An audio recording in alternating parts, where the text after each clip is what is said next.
20 Kota Jambi hangus terbakar.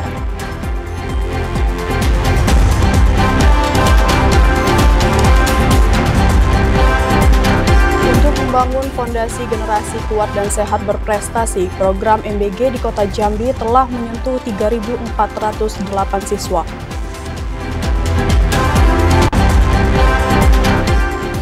Petani milenial di Kumpe Ulu Muara Jambi menjadi lokomotif penggerak dalam meningkatkan produksi gabah untuk negeri.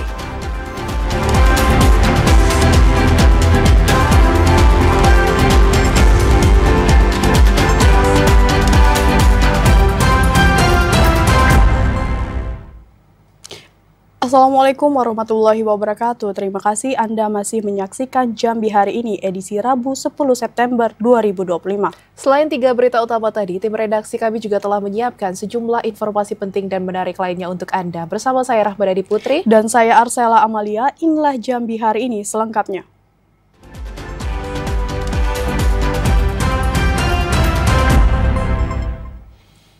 Mengawali informasi hari ini, Saudara, gedung SMP Negeri 20 Kota Jambi ludes terbakar. Peristiwa ini membuat seluruh siswa terpaksa diliburkan sementara karena sebagian fasilitas belajar mengajar ikut terbakar. 4 ruangan di SMP Negeri 20 Kota Jambi hangus dilalap api. Kebakaran terjadi sekitar pukul 6:15 waktu Indonesia Barat, Rabu pagi. Diduga api bermula dari korsleting listrik di ruang koperasi, yang kemudian merembet dan membakar 2 ruang kelas, 1 ruang koperasi, dan 1 ruang unit kesehatan sekolah. Dinas Pemadam Kebakaran dan Penyelamatan Kota Jambi menurunkan 7 armada dan 35 personil untuk menaklukkan api. Setelah sekitar 1 jam lebih, api berhasil dipadamkan. Beruntung tidak ada korban jiwa dalam kejadian ini. Adanya kebakaran di SMP 20 Kota Jambi dan kita menurunkan pos pemadam kebakaran terdekat, yaitu pos Palmera dengan respon time 8 menit, dan saat kita tiba di lokasi itu api sudah membesar, langsung menyambar di atap beberapa ruangan, dan kita memproteksi salah satu ruangan jangan sampai terbakar karena di situ tempat menyimpan ijazah-ijazah anak-anak sekolah. Dan kita menurunkan 7 armada dari pos Jambi Timur, pos Kota Baru, dan dari Mako Damkar karena suplai air yang sangat kurang di lokasi ini. Wakil Wali Kota Jambi, Diza Harza Aljosa, meninjau langsung kondisi sekolah pasca kebakaran.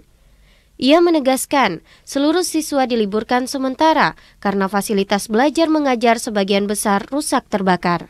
Pasca kejadian memang kami liburkan semuanya, tapi untuk besok sudah mulai bisa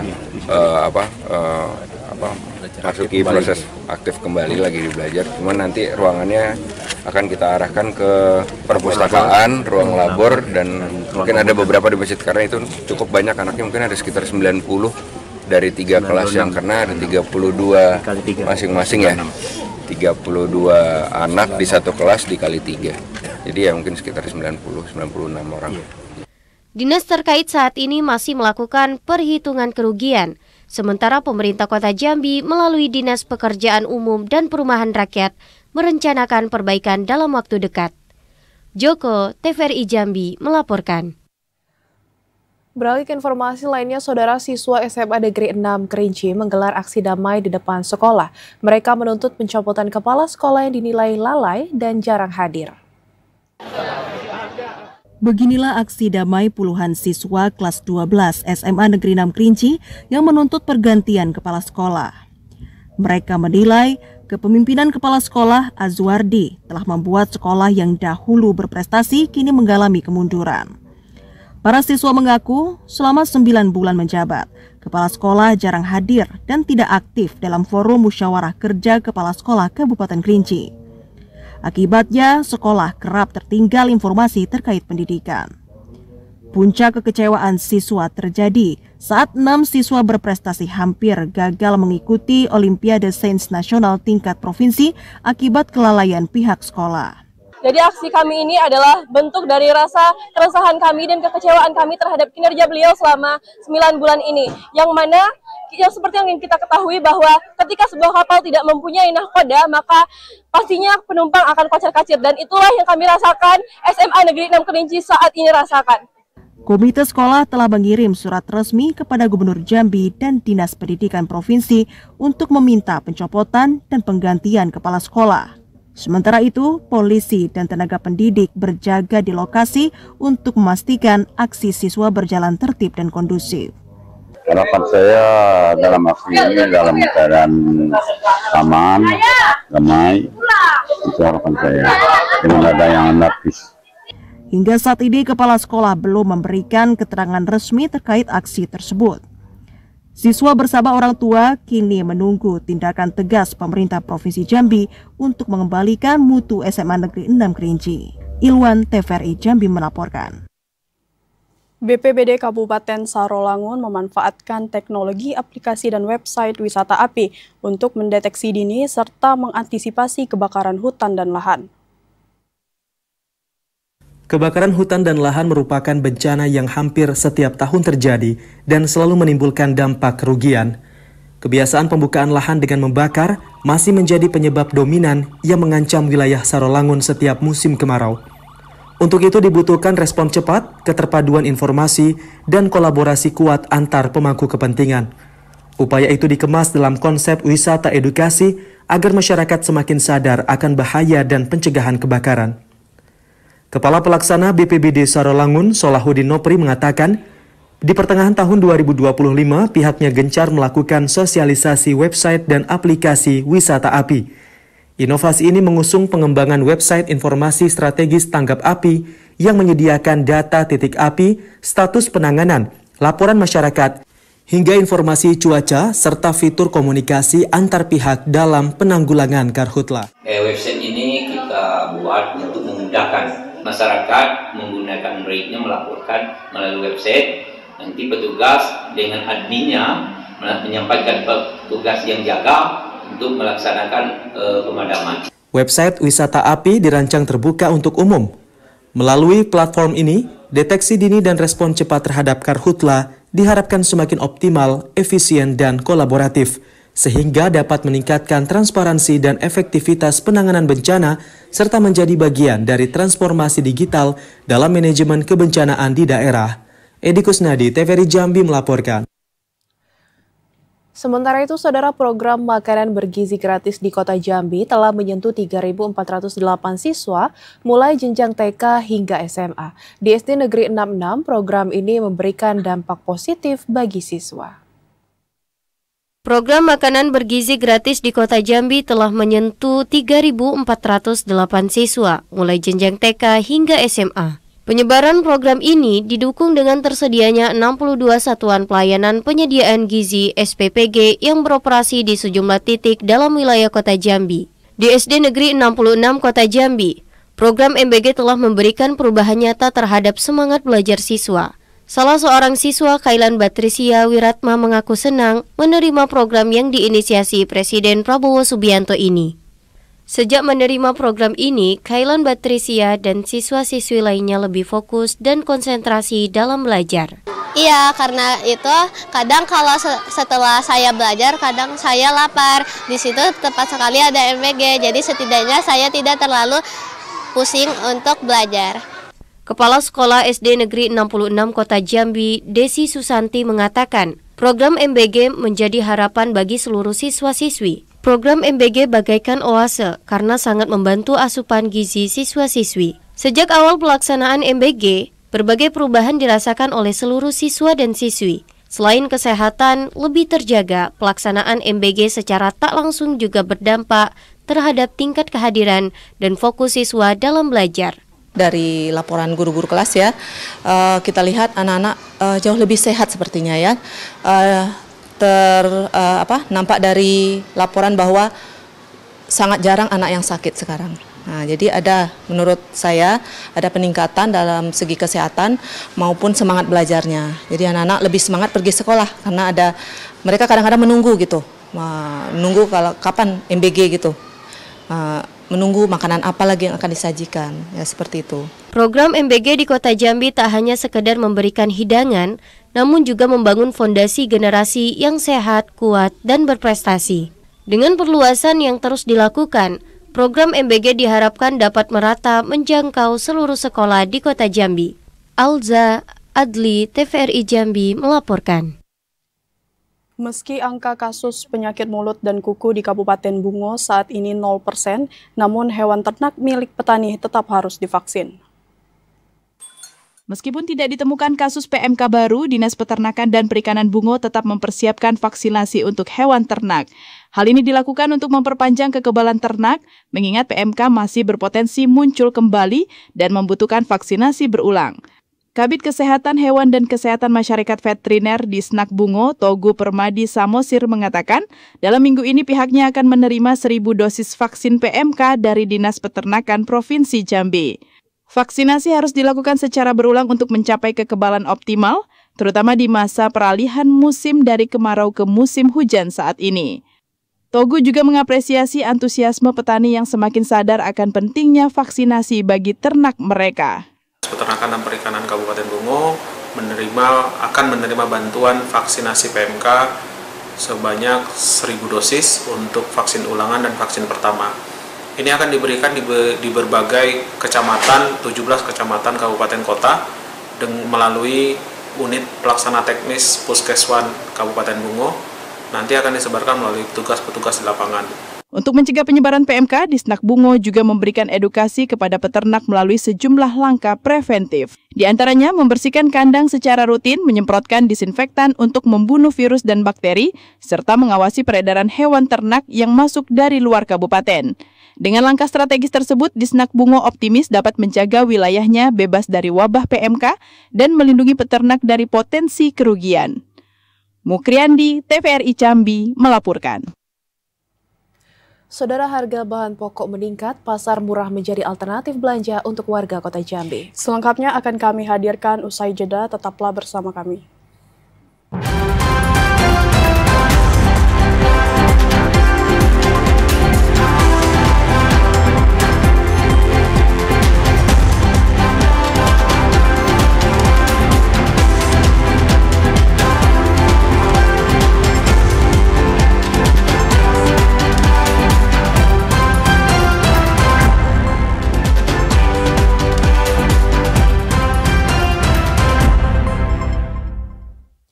Terima kasih Anda masih menyaksikan Jambi hari ini.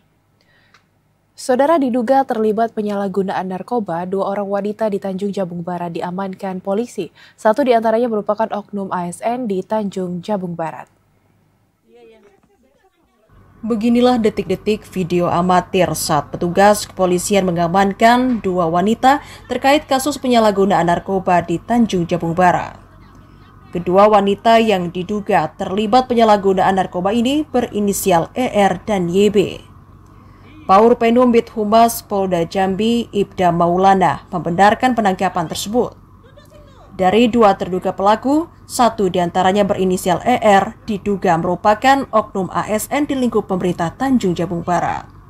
Petugas juga berhasil mengamankan barang bukti berupa 4 klip narkoba diduga jenis sabu dengan total berat sekitar 19,17 gram. Ya, jadi terkait penangkapan narkoba di Kabupaten Tanjung Barat pada hari Minggu tanggal 7 September 2025, personil dari Satres Narkoba Polres Tanjung Barat berhasil mengamankan 2 orang pelaku tindak pidana narkotika, diamankan di Kelurahan Tungkal di Kecamatan Tungkalile, Kabupaten Tanjung Jabung Barat. Atas perbuatannya, kedua terduga pelaku saat ini masih diamankan di Polres Tanjung Jabung Barat. Mereka terancam dijerat pasal penyalahgunaan narkoba dengan ancaman hukuman maksimal penjara seumur hidup. Asyar, TVRI Jambi melaporkan. Warga Kota Jambi, khususnya ibu-ibu, menyerbu gerakan pasar murah di kawasan Pemancingan Donorejo. Pasar murah ini menjadi pilihan masyarakat di tengah mahalnya harga bahan pokok di pasaran.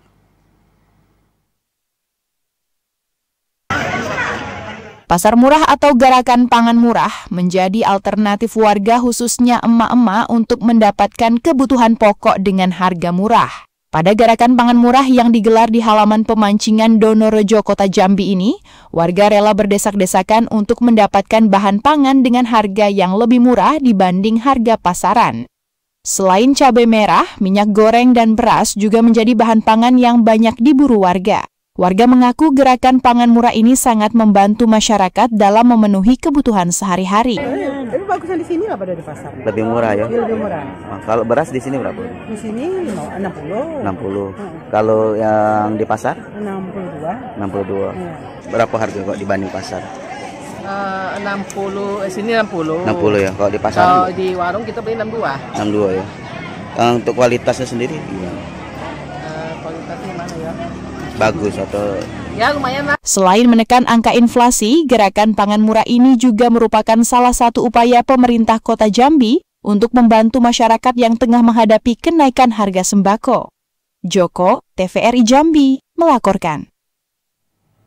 Saudara, petani milenial diharapkan menjadi lokomotif penggerak dalam membangun pertanian daerah. Di Desa Pudak, Kecamatan Kumpe Ulu, Kabupaten Muaro Jambi, petani milenial mampu membuat hasil pertanian padi meningkat. Hamparan tanaman padi di Desa Pudak, Kecamatan Kumpeh Ulu, Kabupaten Muaro Jambi, yang dikembangkan para petani padi milenial. Di desa ini, petani milenial menjadi lokomotif penggerak pertanian daerah. Salah seorang petani milenial, Radit, mengatakan ketertarikannya terhadap pertanian berawal dari kegemarannya membantu orang tuanya bertani. Meski masih menggunakan sistem tradisional, namun Radit tetap tekun mempelajari tata cara bertani dari orang tuanya. Langkah Radit menjadi seorang petani tidaklah mulus. Jatuh bangun telah dirasakan Radit untuk tetap berdiri dan fokus bertani. Dengan ketekunan dan inovasi yang dikembangkan, kini di lahan seluas 1 hektar, Radit mampu menghasilkan 7 ton gabah kering untuk 1 kali panen. Dalam 1 tahun, Radit dan petani milenial di Desa Pudak mampu 3 kali panen. Gabah yang dihasilkan tak hanya untuk dikonsumsi keluarga, namun sebagian hasil gabah yang dipanen juga dijual dengan harga mencapai Rp9.000 per kilogram. Ya karena dari faktor orang tua juga sudah usianya sudah lanjut, jadi kita meneruskan generasi penerus gitu. Pengganti, ya kalau kita lagi yang meneruskan siapa lagi gitu, kalau bukan anak muda yang meneruskan. Menjadi petani merupakan profesi yang mulia dan membanggakan, karena hasil tanaman padi yang dikembangkan mampu menopang kebutuhan pangan masyarakat. Bagi Radit, bertani bukan hanya soal menanam dan memanen, namun juga soal kehidupan dan masa depan yang berkelanjutan. Azam Afnan, TVRI Jambi, melaporkan. Meski Koperasi Merah Putih Desa atau Kelurahan telah terbentuk di Batanghari, namun pelaksanaannya dinilai belum berjalan maksimal. Salah satu aspek yang perlu dilakukan adalah penguatan sistem kelembagaan. Hingga saat ini Koperasi Merah Putih Desa dan Kelurahan diklaim belum berjalan sesuai harapan. Hal ini dikarenakan masih ada beberapa kekurangan seperti penguatan sistem kelembagaan, peningkatan kapasitas sumber daya manusia pengurus, serta penyempurnaan mekanisme kerja. Penguatan ini penting agar tujuan utama koperasi dapat selaras dengan regulasi yang ditetapkan 3 kementerian, yakni Kementerian Keuangan, Kementerian Desa, dan Kementerian Dalam Negeri. Kepala Bidang Koperasi, Dinas Perdagangan, Koperasi dan UKM Batanghari, Idrus, mengatakan langkah-langkah tersebut belum terlaksana sepenuhnya. Jika tidak segera dijalankan, ditakutkan tujuan koperasi desa untuk peningkatan kesejahteraan tidak akan tercapai. Jadi yang pertama, menurut saya memang perlu penting untuk penguatan kelembagaan dulu. Yang pertama dari sumber daya manusianya di pengurus koperasi itu perlu kita lakukan peningkatan kapasitas seperti itu. Yang kedua adalah struktur organisasinya. Di struktur organisatif itu harus membahas lebih detail dari tugas pokok dan fungsi masing-masing dalam kepengurusan itu. Idrus berharap pengurus Koperasi Merah Putih Desa dan Kelurahan dapat memenuhi sistem kerja terlebih dahulu, sehingga mereka memahami fungsi dan tugasnya secara jelas. Ade Juniawan, TVRI Jambi melaporkan. Saudara, masuknya budaya asing membawa dampak terhadap kelangsungan budaya lokal agar tetap lestari. Dan informasi selengkapnya akan disampaikan reporter Ahmad Solihin. Amsal, silakan laporan Anda. Ya baik, terima kasih saudara. Seluruh daerah yang ada di Indonesia menyimpan kekayaan budaya yang variatif dan ini menjadi aset bangsa yang tak ternilai. Termasuk Provinsi Jambi yang merupakan daerah yang berada di jantung Pulau Sumatera yang tidak hanya memukau pada potensi alam yang menakjubkan namun juga memiliki kebudayaan yang menawan. Budaya lokal Jambi merupakan perpaduan antara Melayu, Islam serta Hindu-Buddha yang syarat akan makna dan filosofi. Kekayaan budaya yang dipegang oleh daerah inilah yang sudah sepatutnya untuk dilestarikan seperti dengan adanya kesenian, tradisi, adat istiadat, kuliner, dan budaya-budaya lainnya. Aspek-aspek ini saudara menjadi identitas bangsa, warisan leluhur dan cerminan keragaman untuk memperkaya khasanah budaya nasional. Di era globalisasi saat ini, akses informasi dan teknologi begitu cepat membawa budaya asing masuk ke dalam sendi-sendi kehidupan bermasyarakat. Tidak hanya mempengaruhi pola komunikasi saja, namun budaya asing ini juga kerap merambah ke gaya hidup masyarakat secara signifikan.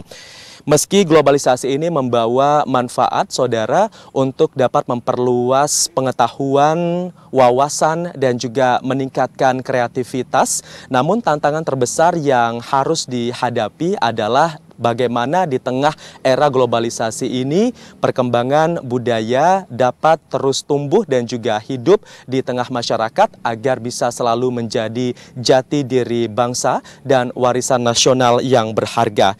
Di tengah arus globalisasi ini memang kekhawatiran terhadap budaya asing dapat mengancam pudarnya budaya lokal sehingga pelestarian budaya secara terus-menerus dan berkesinambungan sangat penting untuk dilakukan. Tidak hanya melalui rangkaian acara yang bertajuk budaya, namun masyarakat terutama para generasi muda yang ada di Jambi juga diajak untuk dapat aktif dan bijak dalam mengelola media sosial untuk mempromosikan dan melestarikan budaya lokal Jambi. Upaya-upaya ini merupakan suatu bentuk penghargaan terhadap warisan leluhur agar selalu hidup di tengah masyarakat dan tidak tergerus oleh perkembangan zaman dan modernisasi. Pelestarian saudara merupakan kunci utama untuk memastikan kekayaan budaya yang ada di Jambi dapat terus membumi dan tidak hilang di telan zaman. Pemerintah, lembaga budaya, organisasi serta komunitas masyarakat juga aktif untuk melaksanakan pelestarian budaya dengan berbagai cara seperti dengan melaksanakan festival, pameran, dan juga pendidikan yang juga turut serta mengajak peran dari generasi muda agar dapat terlibat langsung dalam pelestarian budaya ini sehingga para generasi muda juga cinta terhadap warisan yang sudah diterimanya oleh generasi sebelumnya.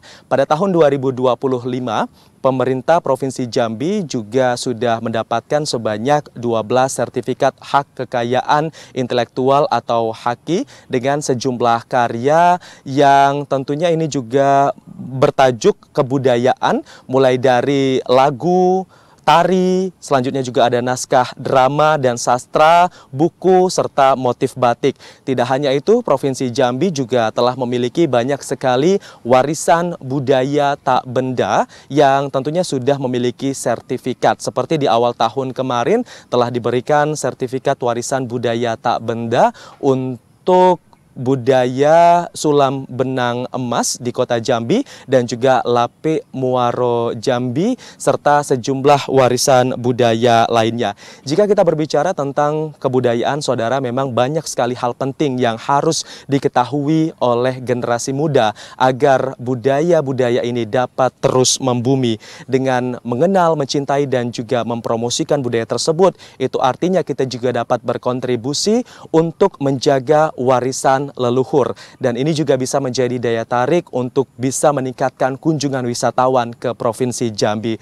Masyarakat juga diajak untuk berkolaborasi dalam upaya pelestarian budaya ini dengan slogan adat dijunjung, budaya disanjung. Demikian yang dapat kami sampaikan, kita kembali ke studio. Terima kasih Ahmad Solihin atas laporan Anda. Selamat sore dan selamat bertugas kembali. Saudara, tetaplah di Jambi hari ini karena kami masih akan kembali dengan sejumlah informasi penting dan menarik lainnya. Di antaranya, Universitas Adiwangsa Jambi mencapai kesepakatan kerjasama dengan Polda Jambi.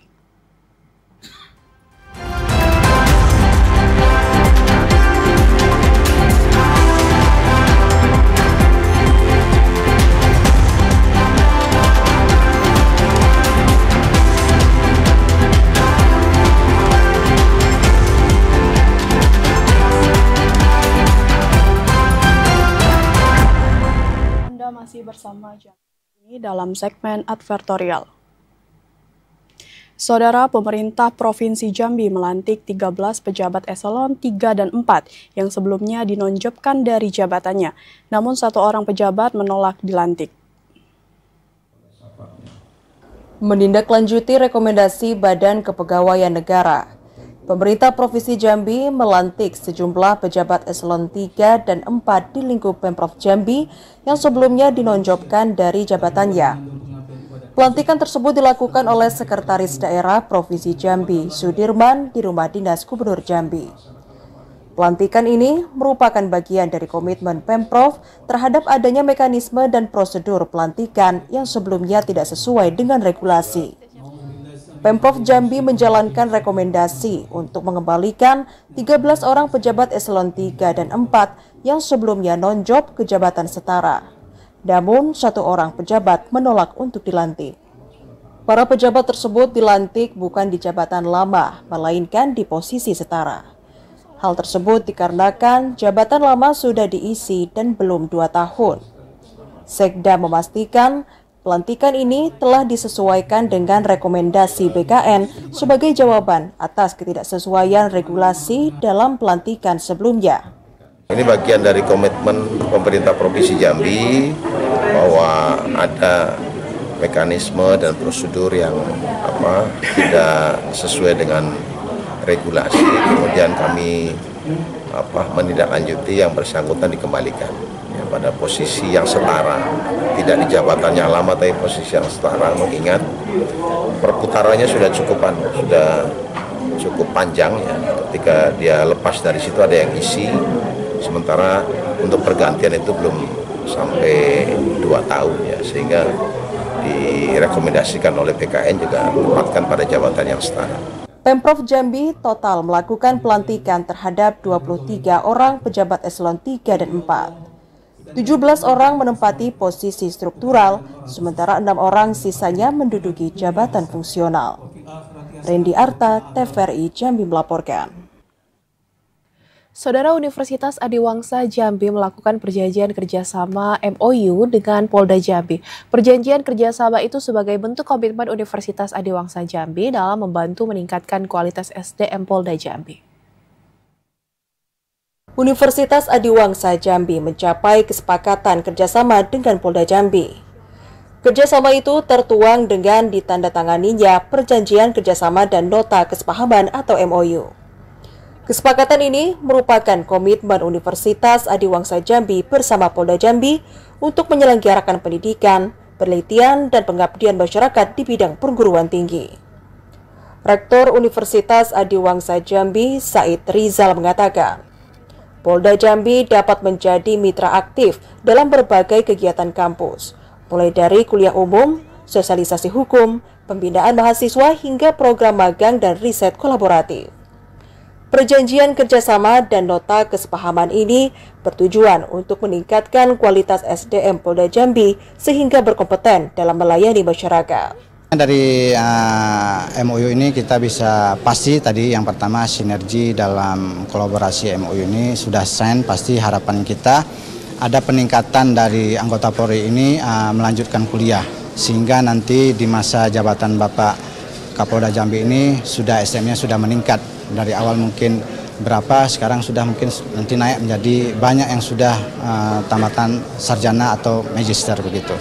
Kapolda Jambi Irjen Pol Krisno Halomuan Siregar mengapresiasi kerjasama dengan Universitas Adiwangsa Jambi ini. Kerjasama ini sebagai bentuk komitmen jangka panjang untuk menciptakan SDM Polda Jambi yang berkualitas. Jadi kami berharap anggota kami banyak yang memiliki kesadaran untuk meningkatkan kemampuan, pengetahuan, dan salah satunya itu adalah melalui Universitas Adiwangsa Jambi. Tentunya kualitas sumber daya manusia ini akan berdampak terhadap kualitas pelayanan Polri ke depannya. Universitas Adiwangsa Jambi berkomitmen untuk memberi pendidikan yang inklusif bagi seluruh prajurit dan perwira Polda Jambi. Silva Iwan, TVRI Jambi melaporkan. Kue tradisional serabi masih menjadi favorit pecinta kuliner di kota Jambi. Informasi selengkapnya akan kami hadirkan usai jeda. Tetaplah bersama kami.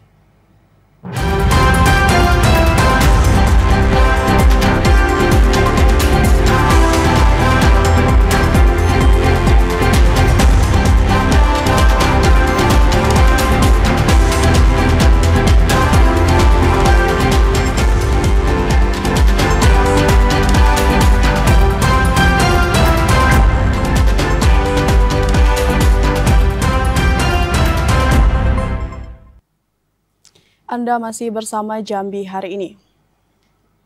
Saudara, warga desa Kampung Dalam memanfaatkan sampah rumah tangga yang terbuang di Sungai Batang Merau untuk dijual kepada pengepul.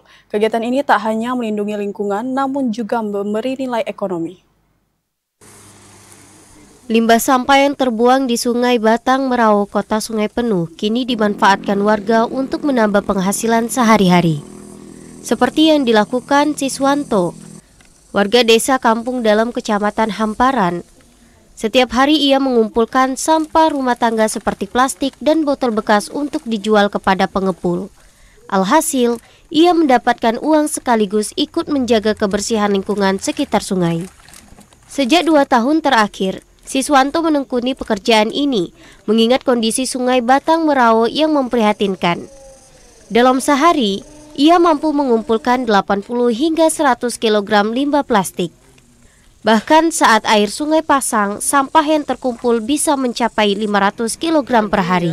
Ya, ini kalau saya mengumpulkan plastik ini sejak setahun yang berlalu, karena saya melihat banyak masyarakat membuang sampah di sungai. Sampah plastik dan botol yang hanyut di sungai dijaring menggunakan alat sederhana. Cara ini untuk memudahkan dalam mengangkat limbah dan mengumpulkannya sebelum dijual. Fadlan Riandra, TVRI Jambi melaporkan. Saudara, bagi sebagian orang, perpustakaan bukan lagi tempat yang membosankan. Di Jambi, perpustakaan provinsi hadir sebagai ruang belajar yang nyaman dan terbuka untuk semua kalangan. Suasana tenang, rak buku yang rapi, hingga fasilitas pendukung seperti internet gratis dan meja kursi yang nyaman menjadi daya tarik utama bagi pengunjung. Tak sedikit yang betah berjam-jam untuk membaca, mengerjakan tugas, atau sekedar mencari inspirasi. Seperti yang dirasakan Satria, salah seorang mahasiswa yang kerap datang ke perpustakaan. Ia mengaku sering menghabiskan waktu, baik sendiri maupun bersama teman, untuk mencari referensi dalam menyelesaikan tugas kuliah. Kebetulan hari ini saya ke perpustakaan lagi mengerjakan tugas mata kuliah. Kalau untuk membantu mengerjakan tugas, bagi kami buku-bukunya sangat amat membantu sih, Kak. Kebetulan juga agak lengkap gitu juga. Dan ya rapi juga untuk peletakan buku-bukunya, jadi kami memudahkan untuk mencarinya gitu, Kak. Rutinitas pengunjung yang terus bertambah setiap hari tak menyurutkan pihak perpustakaan untuk terus berinovasi. Mulai dari sosialisasi ke sekolah, layanan perpustakaan keliling hingga pengembangan aplikasi digital e-pustaka yang memudahkan masyarakat mengakses buku dimanapun dan kapanpun. Kami sendiri sebetulnya dari Kabid Layanan mengupayakan bahwa bagaimana upaya kita untuk mengembangkan dan terhadap minat baca. Gerakan kami adalah bekerja sama dan dengan Diknas untuk menghadirkan atau mendatangkan pengunjung supaya pengunjung untuk supaya minat baca ke perpustakaan itu lebih meningkat dari seperti biasanya. Jadi supaya seperti gerakan ayo kita membaca seperti itu. Harapannya, dengan fasilitas yang ramah dan lengkap, perpustakaan bukan sekadar tempat meminjam buku, melainkan menjadi pusat pembelajaran, ruang berkumpul, dan sarana untuk menumbuhkan minat baca masyarakat Jambi. Fury, Adli, TVRI Jambi melaporkan. Pernahkah Anda mencicipi kue serabi? Meski berasal dari Pulau Jawa, namun kue tradisional yang berbentuk bulat pipih dengan tekstur yang empuk dan gurih ini masih memiliki tempat tersendiri di hati para pecinta kuliner di Kota Jambi. Serabi merupakan salah satu kue tradisional Indonesia. Meski di setiap daerah, pembuatan serabi memiliki cara dan resepnya masing-masing. Namun umumnya, kue tradisional ini terbuat dari adonan tepung beras, santan, dan gula merah. Tak hanya manis, kue tradisional yang berasal dari Pulau Jawa ini juga memiliki cita rasa asin dan gurih. Tekstur yang lembut di bagian dalam yang dipadu dengan kuah santan membuat kue tradisional ini banyak diburu para pecinta kuliner. Di Kota Jambi, kue serabi dapat dijumpai di kawasan Jembatan Makalam. Menariknya, kue serabi yang dijual ini dibuat dengan cita rasa Minang. Salah seorang pelaku UMKM serabi, Dewi, mengatakan, meski termasuk kue tradisional, namun usaha kue serabi yang dikenal dengan Sarabi Mananti Uni Eti ini masih cukup eksis, bersaing dengan aneka kue modern lainnya. Agar dapat terus bersaing dengan kue modern, Dewi terus menciptakan berbagai inovasi dan berbagai varian rasa. Ini kita berdirinya kurang lebih hampir 16 tahun. Resepnya turun-temurun dari orang tua ke anak. Harapannya ya ini kan makanan tradisional. Kalau bisa harus diteruskan, harus dilestarikan, dan kalau bisa ini kita inginnya berkembang. Biasa beli memang di sini karena udah terbiasa kan, lebih enak gitu. Kalau sarabinya enak, gurih, juga tidak terlalu manis kalau untuk kuah. Jadi pas saja. Dengan semangat menjaga warisan lokal, Sarabi Mananti Uni Eti membuktikan bahwa makanan tradisional dapat eksis dan diminati lintas generasi. Toyibah Iwan Henry, TVRI Jambi melaporkan. Demikian Jambi hari ini. Terima kasih atas perhatian dan kebersamaan Anda. Saya Arsela Amalia. Dan saya Rahmadani Putri bersama kerabat kerja yang bertugas pamit undur diri. Wassalamualaikum warahmatullahi wabarakatuh dan sampai jumpa.